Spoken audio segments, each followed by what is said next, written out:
5ই August এই আন্দোলনে আপনাদের নিশ্চয়ই অনেকের ধারণা আছে 63 জন শিশু শহীদ হয়েছে, 63 জন শিশু। কাজে এই যে 5ই আগস্ট আমরা আমাদের পূর্ণ স্বাধীনতা বলেন বা আমাদের যে এই এই এই এই সুযোগটা আমরা পেয়েছি, এই সুযোগটা কিন্তু সামনে যে নির্বাচনটা, এই নির্বাচনটা কিন্তু শুধুমাত্র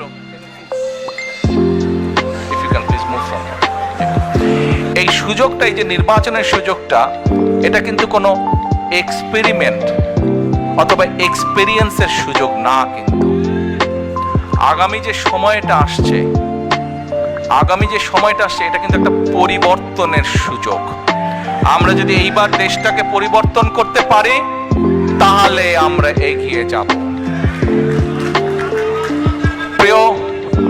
প্রিয় সহকর্মীবৃন্দ,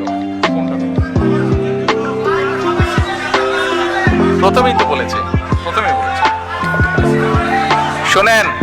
শোনেন, আপনারা প্রবাসে আছেন, প্রবাসীদের কাছে প্রথমে আমি কৃতজ্ঞতা প্রকাশ করেছি।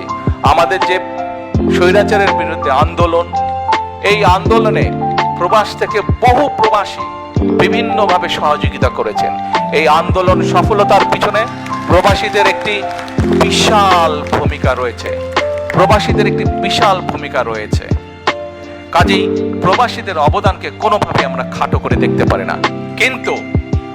কিন্তু আপনাদের শুনেছি আমাদেরকে আগে কাজ শুরু করতে হবে।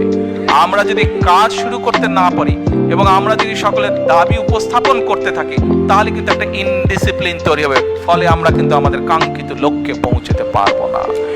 এই মুহূর্তে একটু আগে যেই কথাটা আমি বলেছি, প্রিয় ভাই বোনেরা, সেই কথাটি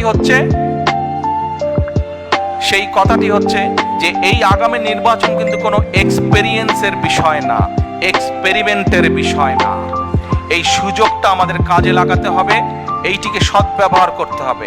আপনাদের সকলকে, প্রবাসীরা যেরকম আন্দোলনকে গড়ে তুলেছেন বিভিন্ন সাহায্য সহযোগিতার মাধ্যমে, একইভাবে প্রবাসীদের সামনে এখন বিশাল দায়িত্ব হচ্ছে যে সঠিক দলকে নির্বাচিত করতে সহযোগিতা করা। যেই দল সঠিক পরিকল্পনা নিয়ে আগামী দিনে দেশকে গড়ে তুলতে সক্ষম হবে, যেই দল আগামী দিনে সঠিকভাবে বাংলাদেশকে সামনে নিয়ে যেতে হবে।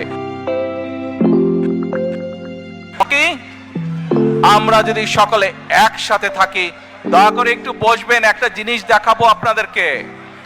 দয়া করে একটু কষ্ট করে বসবেন, আর 10 মিনিট, তারপরে সেরে দেব। 10 মিনিট, only 10 minutes। তুমি এরকম পাগল করো কেন? বসো। আমরা যদি একসাথে থাকি, ঐক্যবদ্ধভাবে থাকি, তাহলে আমাদের এই প্রিয় মাতৃভূমিকে কিন্তু আমরা সঠিক ডাইরেকশনে নিতে পারবো। প্রিয় ভাই বোনেরা, আপনারা দেখেছেন আমি কিন্তু 1 বছর আগে বলেছিলাম,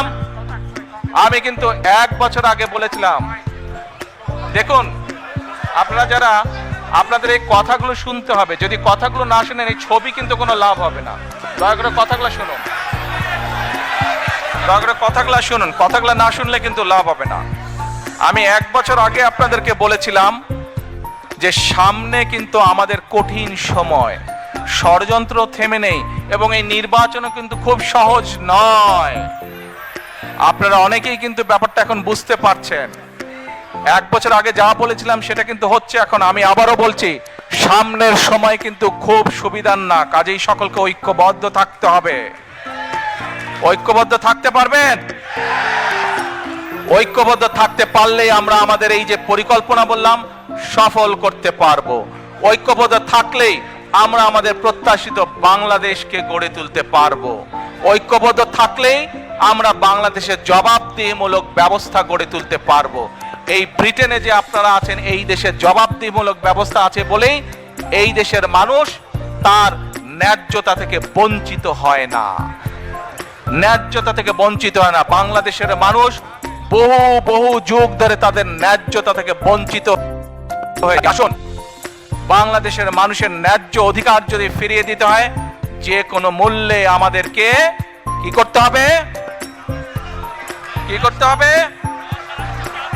ঐক্যবদ্ধ থাকতে হবে। ঐক্যবদ্ধ না থাকার কোনোই বিকল্প নেই আমাদের।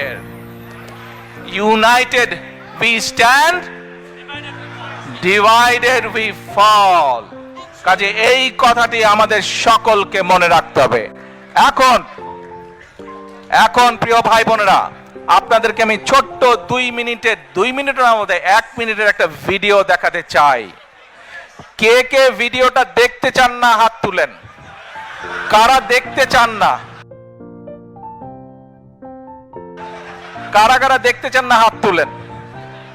আর কারা কারা দেখতে চান? ধন্যবাদ। কিন্তু দেখতে হলে একদম কোয়াইট হতে হবে, একদম কোয়াইট হতে হবে দেখতে হলে। এ ভাই অন মাই রাইট, আপনারা বসেন, দয়া করে আপনারা বসেন। আপনারা সবাই দেখতে, আমার ডান সাইডে যারা আছেন, সামনে যারা আছেন, আপনারা দেখতে অনেক সুন্দর, অনেক ছবি উঠেছে। এখন বসেন, দয়া করে এখন বসেন। আপনাদেরকে আমি যে ভিডিওটি আমি দেখাবো, এতক্ষণ গত আধা ঘন্টা যাবত আমি যেই কথাগুলো আপনাদেরকে বললাম, 1 মিনিটের সেই আছে। আজকে এই ভিডিওটি দেখার পরে যদি আপনারা ভিডিওটির অর্থ বুঝতে পারেন, তাহলে আমি বুঝে নেব যারা কষ্ট করে আজকে এখানে এসেছেন তাদের আশাটা এখানে সফল হয়েছে। এই ভিডিওটি দেখে যদি এর অর্থ আপনারা বুঝতে পারেন, তাহলে আমি বুঝবো আগামীর প্রত্যাশিত বাংলাদেশ গড়ে তোলার জন্য আপনারা শপথবদ্ধ। আর যদি বুঝতে না পারেন, দুর্ভাগ্যজনক ব্যাপার। এখন আমি আমার বক্তব্য শেষ করব, তবে বক্তব্য শেষ করার আগে এবং ভিডিওটি দেখানোর আগে আপনাদের সকলকে আমি একটি বিনীত অনুরোধ করতে চাই। করব সত্যি? আচ্ছা, কি সেই বিনীত অনুরোধ? প্রিয় ভাই বোনেরা, আপনাদের সাথে আমি 18 বছর ছিলাম। বিভিন্ন সময়ে বিভিন্ন অনুষ্ঠানে অনেক মানুষের সাথে দেখা হয়েছে। আপনাদের সাথে বহু স্মৃতি আমার রয়ে গিয়েছে। আপনাদের সাথে বহু দুঃখ কষ্ট আমি শেয়ার করেছি। আপনারা বিভিন্ন সময়, আমার বক্তব্যের শুরুতেই বলেছি, যুক্তরাজ্য সহ বিভিন্ন দেশের প্রবাসী, বিশেষ করে যারা জাতীয়তাবাদী, বাংলাদেশি জাতীয়তাবাদের রাজনীতিতে বিশ্বাস করেন, আপনারা বহু মানুষ বিভিন্ন সময় আমার পরিবারের, দলের বিপদের সময় আমাকে মানসিকভাবে সাহস দিয়েছেন, সহযোগিতা করেছেন, সমর্থন জুগিয়েছেন। আজকে বিশেষ করে লন্ডনে যারা আছেন, বিশেষ করে তোমরা যারা ইয়াং আছো, ছবি তোলার জন্য পাগল হয়ে যাচ্ছ, প্রত্যেকের কাছে আমার একটি অনুরোধ, 25 তারিখে ইনশাআল্লাহ আপনাদের দয়া, আল্লাহর রহমতে আমি দেশে ফিরে যাব। কিন্তু এখানে উপস্থিত, এই ঘরে উপস্থিত প্রত্যেকটি মানুষের কাছে আমার অনুরোধ, দয়া করে কেউ আপনারা এয়ারপোর্টে সেদিন যাবেন না। দয়া করে কেউ আপনারা এয়ারপোর্টে যাবেন না আপনারা। কারণ এয়ারপোর্টে গেলে একটি হট্টগোল তৈরি হবে এবং মানুষ জানবে যে এরা সব বাংলাদেশি, এবং দেশের সুনাম নষ্ট হবে, দলের সুনাম নষ্ট হবে। যারা এয়ারপোর্টে যাবেন না, যারা সেদিন এয়ারপোর্টে যাবেন না, আমার আজকের এই অনুরোধ যারা রাখবেন, আমি ধরে নেব তারা দল এবং সর্বোপরি দেশের সম্মানের প্রতি মর্যাদা রাখবেন। আর আমার মানা করা সত্ত্বেও, আমার অনুরোধ করার পরেও যারা যাবেন, আমি ধরে নিতে বাধ্য হব যারা ব্যক্তিগত স্বার্থের জন্য সেখানে গিয়েছেন। কাজেই আপনাদের কাছে বিনীত অনুরোধ রেখে আমার বক্তব্য শেষ করছি। সেই 1.5 মিনিটের ভিডিওটির দেখার অনুরোধ করছি। প্রিয় ভাই বোনেরা, সকলের কাছে দোয়া চেয়ে যাচ্ছি, আপনারা দয়া করে দোয়া করবেন, দেশনেত্রী খালেদা জিয়ার জন্য দোয়া করবেন। আপনাদের সামনে যে পরিকল্পনা তুলে ধরেছি, আল্লাহ যাতে আমাকে তৌফিক দেন দেশ এবং দেশের মানুষের জন্য সেই কাজগুলো যাতে সম্পূর্ণ করতে পারি। আল্লাহ হাফেজ। বাংলাদেশ জিন্দাবাদ, বাংলাদেশ জাতীয়তাবাদী দল জিন্দাবাদ। আসসালামু আলাইকুম।